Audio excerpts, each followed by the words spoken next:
We are now joined by our pole sitter for tomorrow's race, Christopher Bell, driver of the number 20 Series XM Toyota for Joe Gibbs Racing. Congratulations, Christopher. We're excited for you.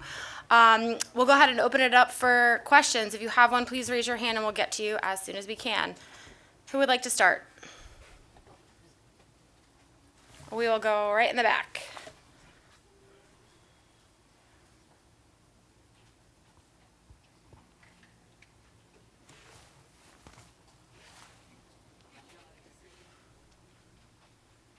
Justin Schuler, kicking the tires. How do you approach these next two races with no playoff winners yet? 6 guys can make it on points.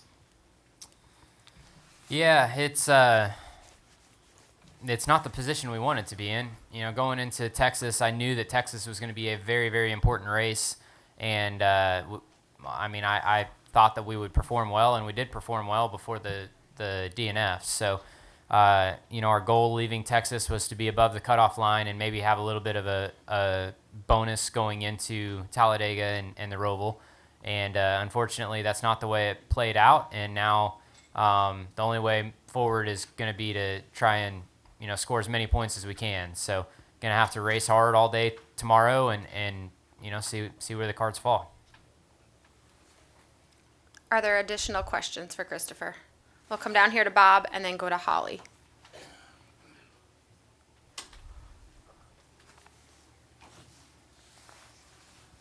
Bob Hawkers, Fox Sports. I mean, you said last week that your decision was kind of made for you to get stage points and everything. So how much is sitting on the pole? Did you have any more emphasis to sit on the pole today than maybe some of the other guys you're racing? No. I mean, speedway poles they're not much to do with me. It's more so about the team. And with us winning the pole here in the spring, we thought that we would have a good shot at it. But, you can go from the back to the front and from the front to the back, a handful of times before they pay the points at lap 60. So, I think that winning the pole is a great testimony to the team, but it really has no effect on the race tomorrow. We'll go to Holly and then to Dustin here in the front. Thanks. Holly Kane with the Nascar Wire Service. That was going to be my question, but I also wanted to ask you, is it even possible for Talladega to become more intense than it normally is anyway, with this being a playoff race and it's so much up for grabs still? Yeah, I'm trying to think into last year's playoff race. It rained and I made it to the end of the race, so I don't remember a lot of wrecking in this race in a year from now.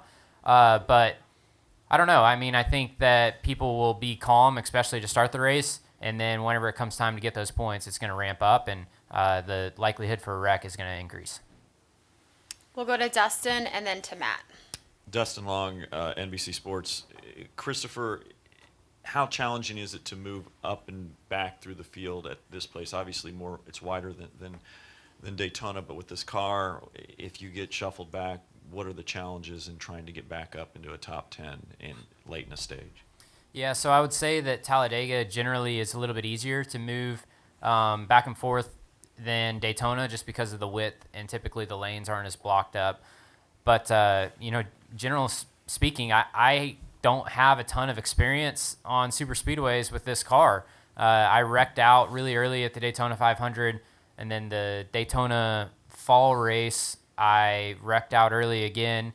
Talladega, I guess I had an okay run, but wasn't racing for the win at the end of the race because I got trapped a lap down. So, I hope that the Toyotas are able to get together because it seems like that's been at least my most successful speedway races whenever I have a group to work with and not kind of fending for myself. So, I don't know if that really answers it, but speedway racing has not really been kind to me, so hopefully we can change that narrative tomorrow. Were you able to either attend or view the meeting that Burton and the Drivers Advisory Council put on yesterday? And if so, did anything enlighten you? Obviously, a lot of conversations in the sport about safety in the car and so forth. Did anything enlighten you with what you learned if you were a part of that meeting? Yeah, so I was able to call in and listen, and for sure the positives are that there is stuff in the works to better specifically the rear impacts. And ironically, that's been the majority of my crashes this year has been rear impacts. And they've hurt really bad. So I'm glad that there's stuff in the works to improve those style impacts, and hopefully we can just continue to improve the safety of the next gen car, because the wrecks hurt right now. And I don't want to presume too much, but I know that every accident is different, every reaction, every body is different. I know you had talked in the past about some of your rear end accidents, about having the headaches and things like that. Obviously, we've seen a couple guys with concussions. Looking back, do you ever worry that you might have had a concussion in those type of situations, or it was just from your viewpoint, it was just a simple headache? I mean, it's hard to say. A headache is definitely not a good sign or a good symptom, but from the days moving on past that, I don't recall any symptoms that raised any red flags that says I shouldn't get in the race car the following week. So if that was the case, then I definitely would have raised my hand and say, hey guys, something's not right. But fortunately, I guess I've been able to heal, or just the symptoms have gone away. We'll go to Matt. Matt Weaver, Racing America. I guess first, do you feel like you're in must-win situation yet? I mean, pretty close. I think that if we were going to anywhere except Talladega, it would be more likely to be a must-win. But tomorrow, there's going to be likely crashes, and out of the 12 cars, I would assume that some of those 12 cars are going to have bad days. Hopefully, it's not me. And so with that being said, we'll evaluate the points after Talladega and see where we're at. So, yeah, I think that is one thing that is working to my advantage in the position I am in, because you never know what's going to happen at Talladega, and it could be a good day for me, it could be a bad day for me. We just don't know.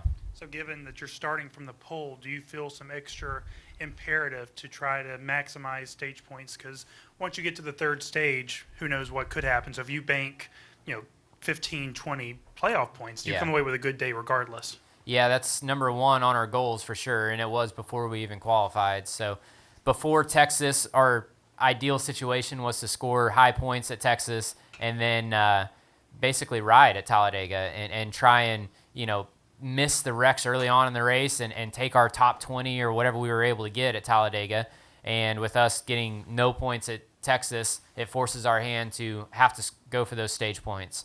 So starting on the pole, hopefully we're able to maintain track position throughout the first 60 laps, but it's such a long run, and we have to have a green flag pit stop in there.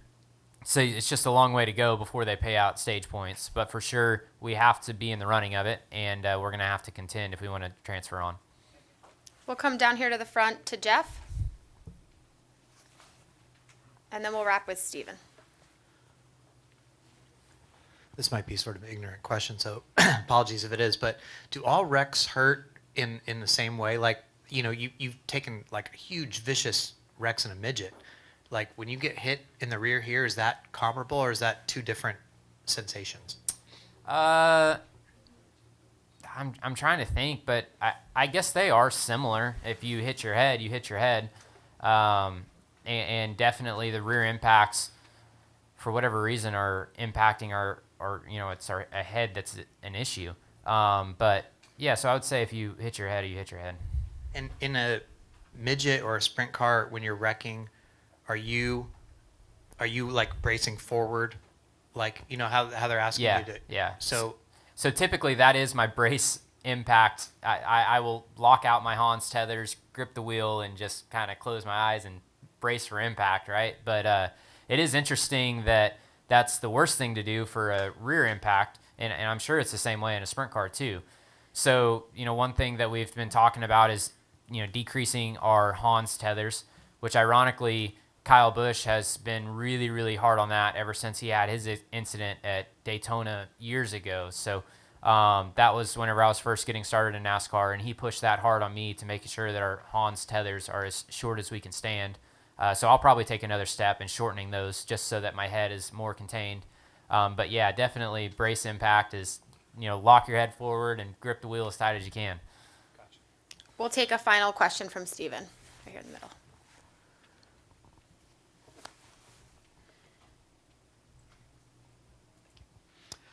Stephen Toronto, CBS Sports. Along the same topic of sprints and midgets, and I ask this I asked Kyle the same question earlier, but there was a narrative for so many years that car owners were hesitant to allow you and other drivers to race sprints and midgets because of the idea that those disciplines were dangerous. Safety was an issue there a couple of years ago, especially after Jason Leffler and Brian Clausen had their accidents. And now all of a sudden, stock cars, having been regarded as so safe for so long, now there's safety issues in this discipline. So for you, is it surprising or shocking at all that now we're in a situation where the narrative has shifted on safety in stock car racing?